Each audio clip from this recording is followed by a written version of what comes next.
This is a Ficus corica that I've been growing for the last couple of years, and I was just never really happy with the way I had it. It was just really tall and lanky, and there were a lot of branches coming out of spots that, just same spots, so the area just swell up. There was no tapering. It looked a lot more like a bush than a tree, so I decided I would reduce the heights of the tree to bring the focus back down to the nebari, as well as keeping the tree more minimalistic with some resemblance of a structure.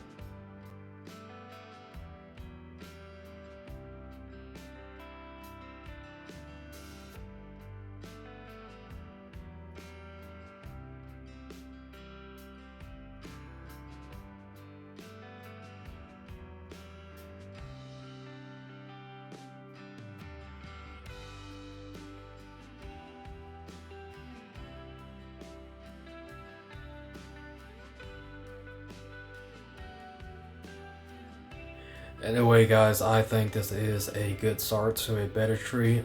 If you guys like my videos, make sure to like and subscribe. I appreciate it. Take care, and until next time.